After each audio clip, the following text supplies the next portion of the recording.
My name is Dr. Manrina Rhode and I am the aesthetic dentistry expert for dentistry.co.uk. And today I will be telling you about my smile design top tips. Smile design is such an important part of dentistry and something that is so easily overlooked as it's not really taught at university, which is ridiculous.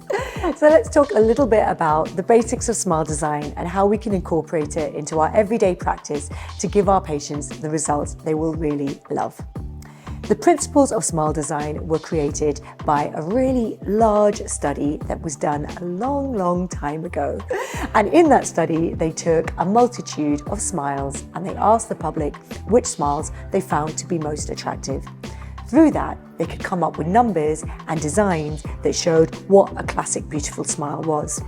Now, because of these smile design rules, it means that we can create beautiful smiles with ease by simply following these rules that I would say work for 99%, if not really all patients.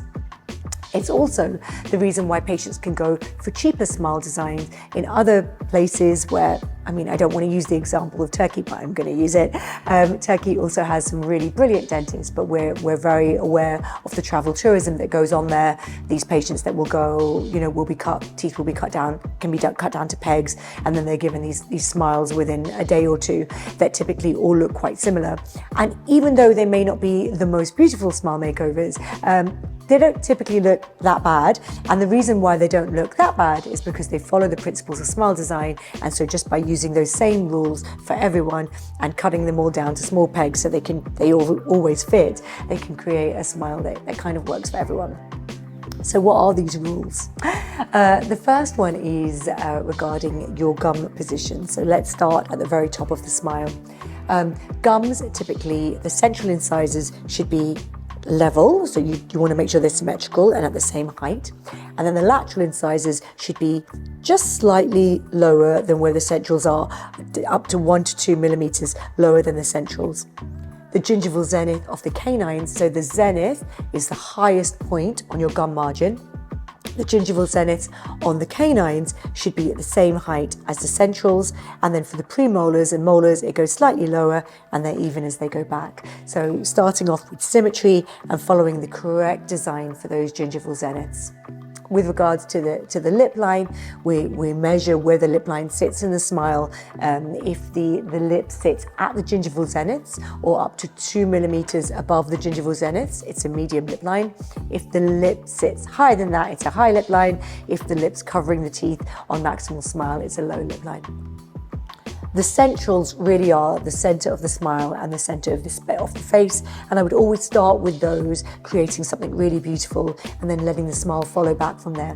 So your central incisors ideally would be 11 millimeters long from gingival zenith to tip, and the proportion is 11 millimeters. So the proportion is 1 to 0.8. So 11 millimeters long and about 8.2 millimeters wide. So they're always longer than they are wide.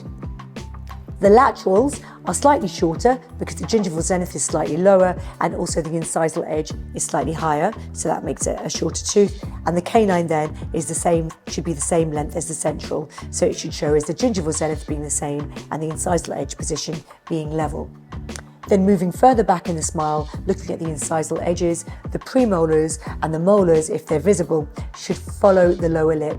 So when you smile, the incisal edges should all follow the shape of the lower lip, coming down and then flat and then back up again. And if that doesn't happen, sometimes you'll have a reverse smile line, kind of like a sad smile, where the edges go up and then flat and then back down again, or these vampire type smiles. And there's various other designs, but typically we want to get to that shape which follows the lower lip so that we've got an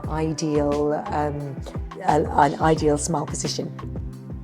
Then to look at the breadth of the smile, the corner of the smile is called buccal corridors, and ideally you want the smile to show like piano keys, bang, bang, bang, and bang, all the teeth show when you smile. Now you want to have a little bit of space between the sides of the smile and the corner of your lip. If the smile is too full, and you'll have seen people like that, it looks really fake, like they've got a denture or something stuffed inside their mouth. And if the smile is too narrow and there's too much space there, it's almost not as attractive. So it's attractive to have a broad smile, but just don't go too far with it. And by following those, even just those basic principles, you'll create something that's a really beautiful smile.